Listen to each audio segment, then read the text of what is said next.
안녕하세요. 지금은 개인 사업을 준비하고 있는 29살 여자입니다. 원래대로라면 지금쯤 3년을 연애했던 남자친구와 진작에 결혼해서 가정을 꾸리고 살고 있었어야 했죠. 남부럽지 않은 행복한 미래를 꿈꾸면서 말이에요. 그런데 결혼 준비를 시작하자마자 파혼을 하게 되었습니다. 하지만 일말의 아쉬움조차 없고 후회도 되지 않아요.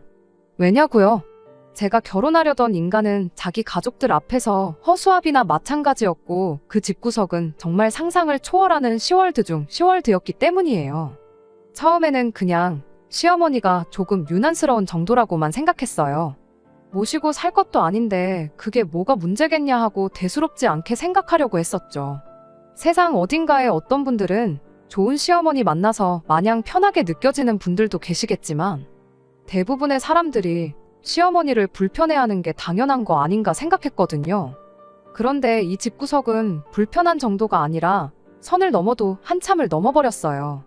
뭐 얼마나 대단한 집구석이라고 저를 사람 취급도 안 해주는데 저라고 이 인간들을 사람 취급을 해줘야 하는가 싶었죠.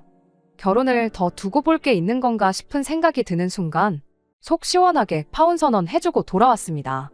3년 연애하는 동안 정도 많이 들었고 사랑했으니 결혼까지 생각했던 거지만 그 시간이 아까울 뿐이지 아쉬운 마음은 하나도 없네요. 아마 지금 파혼 안 했으면 이혼했을 게 분명했으니까요. 이혼녀로 사는 것보다야 파혼한 게 100번 1000번 나은 거 아니겠나요?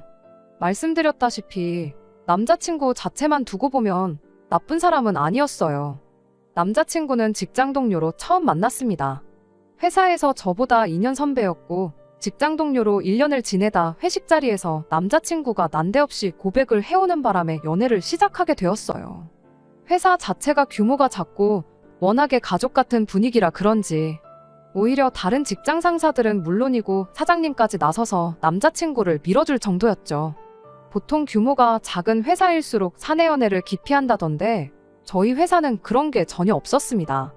아무튼 그렇게 저희는 연애를 시작하게 되었어요. 암만 공인된 연애를 하게 되었다고 하더라도 업무에는 지장을 주지 않게 공과 사는 확실하게 구분했습니다. 그래도 남자친구라고 회사에서 이욕심 안 부리고 가늘고 길게 가려고 하는 모습이 조금 답답한 면은 있었지만 그런 거 말고는 성격적으로 문제가 되는 건 하나도 없었습니다. 이따금씩은 일할 때 그런 모습을 연애할 때도 보여줄 때가 있어 답답할 때가 좀 있었지만 대부분의 상황에서 제게 항상 먼저 양보해주고 싸움이 날 법한 순간이 오면 먼저 저를 위해 한 수 접고 더 주는 그런 스타일이었어요. 그리고 그런 배려가 그렇게 나쁜 것만은 아니었어요. 어지간한 일로 다투는 일 한 번 없었고 대부분 저한테 맞춰주고 그랬죠. 처음 남자친구와 결혼을 약속하고 저희 집에 남자친구를 처음 소개했을 때 저희 어머니께서는 남자친구의 이런 면보다는 다른 모습을 더 마음에 들어 하셨어요. 바로 밥을 복스럽게 잘 먹는 모습이었죠. 저희 아버지가 밥 먹을 때 그렇게 까탈스러우실 수가 없거든요. 반찬 투정은 기본이고 반찬이 많으면 음식간을 가지고 그렇게 투덜거리실 수가 없어요. 그렇다고 아버지가 입맛이 귀신 같으신 것도 아니고 요리를 잘하시는 것도 아니거든요. 그냥 식사하실 때마다 좋은 말을 하는 법이 한 번 없는 그런 스타일이셨죠. 남자친구를 저희 집에 처음 인사시켰을 때 어머니께서 남자친구가 뭐를 좋아하는지 몰라서 이것저것 음식을 준비해 주셨는데 밥을 고봉밥으로 한 공기를 더 먹으면서까지 어머니께서 준비해 주신 밥을 정말 싹싹 다 먹었거든요. 평소에도 데이트할 때 보면 번거롭더라도 남은 음식은 싸가거나 남기는 법이 없는 사람이긴 했는데 그걸 보고 어머니께서 참 밥을 복스럽게 먹는다고 하시니 그랬구나 싶은 생각도 들었어요. 남자친구는 그런 저희 어머니 칭찬에 어색하게 웃으면서 쌀 한 톨에도 다 농부님들의 피와 땀이 섞여 있는 건데 그걸 버린다는 건 그분들 고생한 걸 무시하는 짓이라고 배웠다며 쑥스러워했지요. 남자친구가 집에 돌아가고 어머니께서 저는 한 번도 생각해 본 적 없는 장점을 가지고 장점이라고 말씀하시는데 너네 아빠 마냥 차려주는 밥마다 툴툴대고 그러는 것보다 저렇게 복스럽게 먹는 게 100번 낫지 하는 말이 그제서야 왠지 공감이 가기 시작했어요. 그때까지만 해도 이 음식을 남기지 않는 남자친구 습관 때문에 파혼까지 하게 될 줄은 정말 상상도 못했습니다. 그냥 먹성이 좋아서 음식을 남기지 않는 게 아니었거든요. 그 사실을 처음 깨달은 건 그렇게 남자친구를 저희 집에 인사시키고 남자친구 부모님을 처음 찾아뵙게 되었던 날이었어요. 저희 집이 했던 것처럼 집에 초대된 건 아니었고 밖에서 외식을 하기로 되어 있었어요. 남자친구 아버님이 일 때문에 시간을 내기 어려워 점심시간에 해서 직장 근처에서 만날 계획이었거든요. 약속 장소에 도착하니 아버님만 자리에 계셨죠. 남자친구 어머니한테 연락했더니 길이 막혀서 조금 늦을 것 같다고 먼저 들어가서 음식들 시켜놓고 있으라 하더라고요. 식당에 들어가기가 무섭게 아버님이 음식 시킬 테니까 일단 밑반찬부터 먼저 세팅해달라 하시고는 공깃밥 하나만 먼저 주문을 하셨어요. 진작에 점심을 먹어도 먹었을 시간에 공복으로 있으니 배가 고프다는 이유였지요. 초면에 조금 기다려도 되지 않나 싶었지만 배가 얼마나 고프시면 저럴까도 싶고 그래서 아무 말 안 했습니다. 사실 제가 뭐라고 할 건덕지가 있던 일이 아니기도 했고요. 그렇게 직원분이 밑반찬과 공깃밥 하나를 내왔고 아버님은 일단 이걸로 배라도 채워야겠다며 급하게 식사를 시작했습니다. 그러던 중 남자친구 어머님이 자리에 도착을 했어요. 도착하자마자 아버님이 공깃밥만 시켜서 밑반찬으로 식사를 하고 있는 걸 보고 아버님 등짝부터 한 대 내려치더라고요. 모처럼 비싼데 외식 왔으면 좋은 걸 먹어야지. 이런 걸로 배를 채우고 있냐면서요. 그러더니 아버님이 한참 드시고 있던 밥 공기를 제 쪽으로 쭉 밀어놓았어요. 그때까지만 해도 그냥 가까운 쪽으로 밥 공기를 치워놓은 거라 생각했죠. 자리 자체는 그냥 인사를 드리러 갔던 자리였다 보니 당연히 나올 법한 질문들 외에는 그다지 문제다 싶을 만한 일은 없었어요. 진짜 시작은 식사가 끝나고 자리에서 일어나면서였죠. 남김없이 싹싹 먹는 가풍을 가진 집구석답게 흡사 메뚜기 떼가 휩쓸고 지나간 것 마냥 잔반이라곤 찾아볼 수도 없었습니다.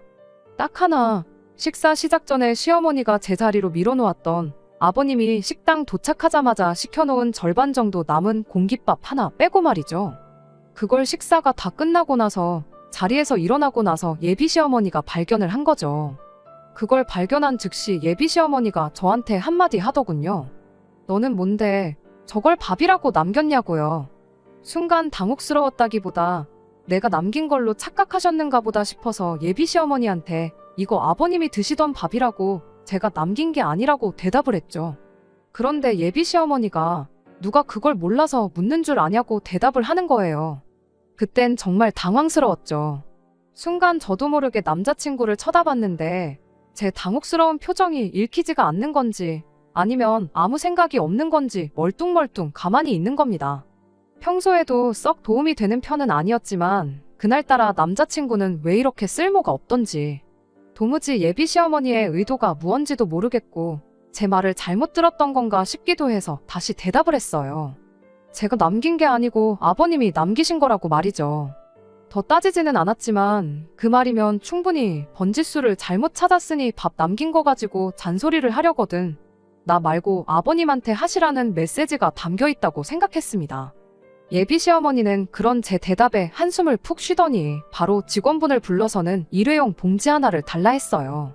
그리고는 온갖 양념장이 묻어있는 남은 밥을 봉지로 옮겨 담더니 봉지 끝을 묶어서는 이건 너가 집에 가져가서 먹어라 하고는 그 봉지를 저한테 넘기는 거 아니겠어요?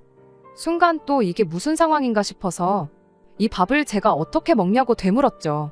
예비 시어머니는 그릇에 옮겨서 전자레인지에 1분만 돌리면 된다고 찬밥도 한 번 안 먹어봤냐며 또 뭐라뭐라 궁시렁대기 시작했죠. 어이가 없어서 제가 설마 전자레인지 사용법도 몰라서 그러는 거겠냐고 아버님이 먹다가 남긴 밥을 왜 저한테 처리하라고 그러시는 거냐 했죠.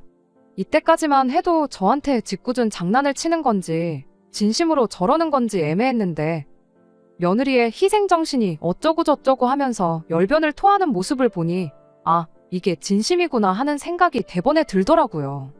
며느리 희생정신이 웬 말인가 했더니 비싼 밥 먹으려고 외식 나와서 시아버지가 맛있는 걸 더 많이 드시는 게 당연한 거지 쌀밥으로 배를 채우게 하는 게 말이나 되냐고. 며느리면 며느리답게 시어른들이 맛있는 거 하나라도 더 드시게 양보하는 것이 기본 아니겠냐는 말도 안 되는 소리를 하더라니까요. 어이가 없어서 아니 맛있는 거 많이 드시는 것도 좋은데 안 드실 거면 그냥 남기면 되는 거 아니냐고 그렇게 대답했더니 이번엔 또 저보고 버리기는 뭘 버리냐고 얘가 음식 아까운 줄도 모른다고 또 뭐라 하는 겁니다. 와, 진짜 어이가 없어서 웃음도 나오지를 않더라니까요. 그렇게 어이없게도 예비 시어머니가 건네준 먹다 남은 밥이 들어있는 투명 봉다리를 받아들고 가게 밖을 나오게 되었어요. 두 분이 차 타고 건물 밖으로 나가는 걸 보자마자 그 길로 남자친구한테 밥봉지를 던져줬죠. 남자친구한테 이 상황이 지금 말이나 되는 거냐고 대번에 따지면서요. 그랬더니 남편이 뭐 그렇게 예민하게 구냐는 듯 대답을 하는 거 아니겠어요?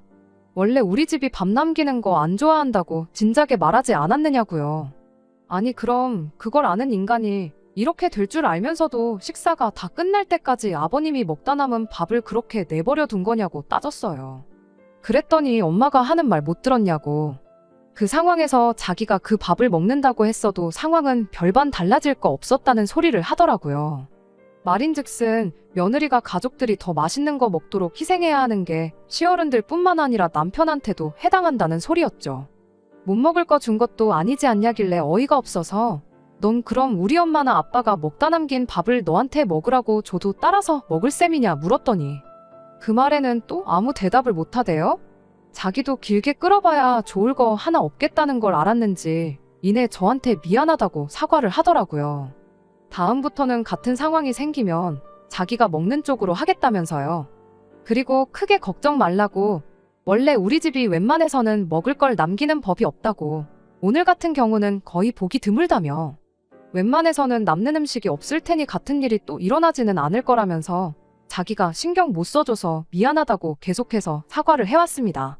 저만큼까지 사과를 해오는데 또 거기서 툴툴대고 있자니 그것도 제가 너무 속이 좁아 보이지 않겠나 싶어서 다음부터는 주의해달라고 다시 한번 한마디 하고 그렇게 그 날을 넘겼어요. 다음번에 예비 시어머니를 만나게 된 건 상견례 자리였어요.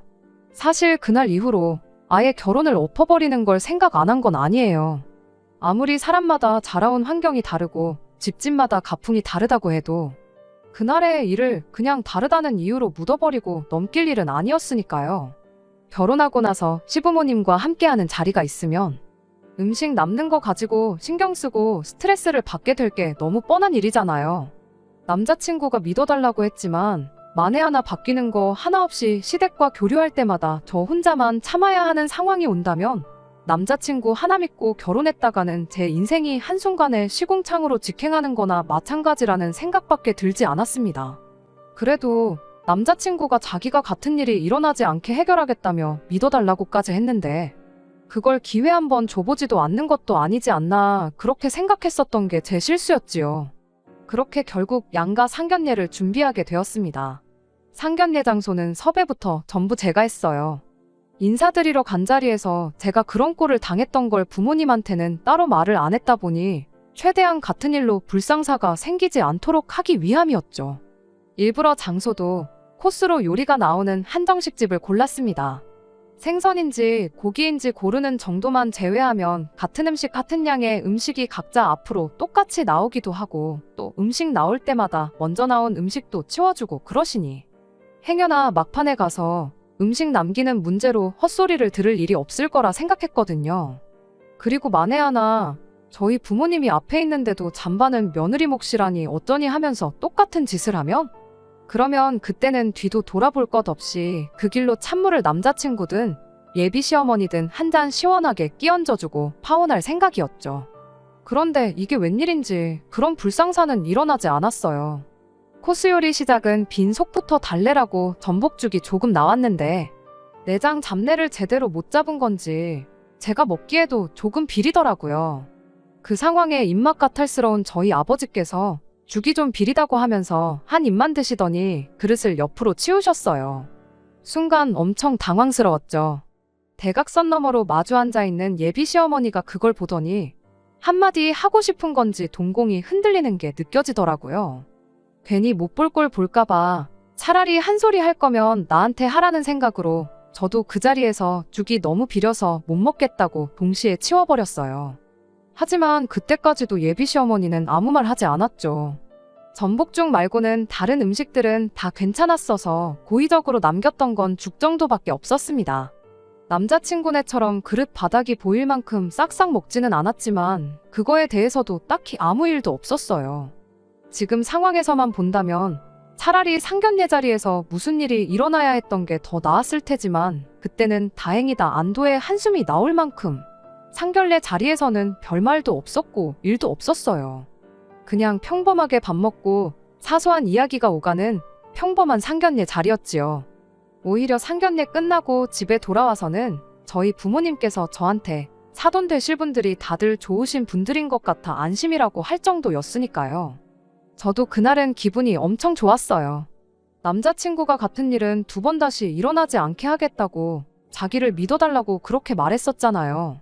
그 약속을 너무나도 훌륭하게 지켜주었으니 기회를 줘보기를 잘했다는 생각 말고는 다른 생각이 들지 않을 정도였습니다. 그때는 몰랐던 거죠. 얼마나 전복죽을 한 술만 뜨고 남긴 거부터 해서 그릇 바닥이 보일 때까지 접시를 핥아먹지 않은 걸 가지고 예비 시어머니가 얼마나 한마디 하고 싶었던 건지 말이에요. 저 혼자만 있을 때는 만만하니까 잠바는 네가 먹어라 할 수 있지만 저희 부모님이 앞에 계실 때는 싸움 날까봐 자기가 지들이 남긴 밥 며느리가 먹어치워야 한다고 그러는 게 누가 봐도 명명백백하게 잘못된 행동이라는 걸 알고 있으니까. 자기들이 질게 뻔하니까 그냥 참고 있었다는 걸 그것도 모르고 남자친구가 해냈다고 착각한 제가 다 바보 같네요. 상견례가 끝나고 나서 결혼 준비를 시작했는데 그때 예비 시어머니가 저를 다시 집으로 초대를 했습니다. 갑자기 집으로 불러내는 게 뭔가 불안하기는 했지만 상견례 자리에서는 사소한 이야기만 오갔다 보니 본격적인 결혼 준비를 시작하면서 이래저래 할 이야기가 많아서 부르는 거겠구나 생각했어요. 그런데 예비시댁 현관문을 열고 들어가는 순간 뭔가 안 좋은 촉이 들기 시작했습니다. 왜 보통은 아무리 환기가 잘 돼 있어도 식사 전에 가면 현관문 앞에서부터 조금이나마 음식 냄새가 나기 마련이잖아요. 그런데 현관문 앞은커녕 문을 열고 들어갔는데도 집안에서 음식 냄새라고는 하나도 나지 않았거든요.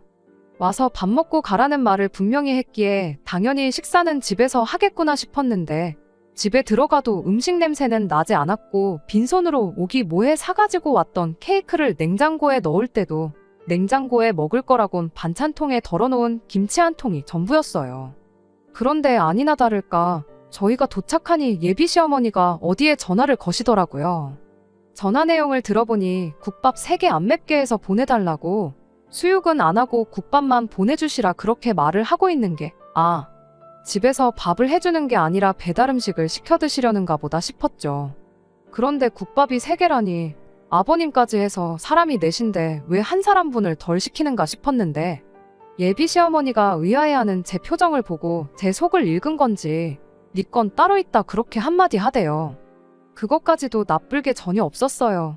제가 비린내의 비위가 약한 편이라 원래도 국밥을 잘 안 먹는데 저는 그때까지만 해도 남자친구가 제가 못 먹을 걸 대비해서 그 사실을 미리 말해줬는가 보다 싶었거든요. 그걸 미리 말해줬으니 제 음식은 미리 다른 걸 주문했다는 거구나 그렇게 생각하고 편안한 마음으로 기다렸어요.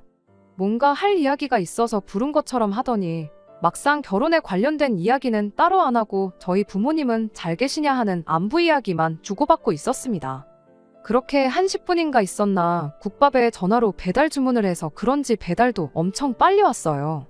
정황상 제 걸 먼저 시켰을 텐데 전화한 지 10분 만에 배달이 왔으면 내 건 당연히 나중에 오겠지 싶은 생각이었습니다만 세 사람이 말도 없이 제 음식은 도착도 안 했는데 포장용기 뚜껑을 열어서는 그대로 바로 식사를 시작하는 거예요. 뜨거울 때 먹어야 맛있어서 저러는 건가 잔반 남기는 것도 그렇고 참 먹는 데 있어서만큼은 가풍이 특이하다 그렇게 생각하고 말았죠. 식사 시작하니까 먹는데 열중해서는 별다른 말도 한마디 없었습니다. 처음엔 내 밥도 조만간 오겠지 싶었는데 막상 다른 사람들 밥이 반 이상 비워지기 시작하니 이거 가만히 있다간 이 사람들 다 먹고 나서야 밥을 먹겠구나 싶더라고요. 그래서 어머님한테 물었죠.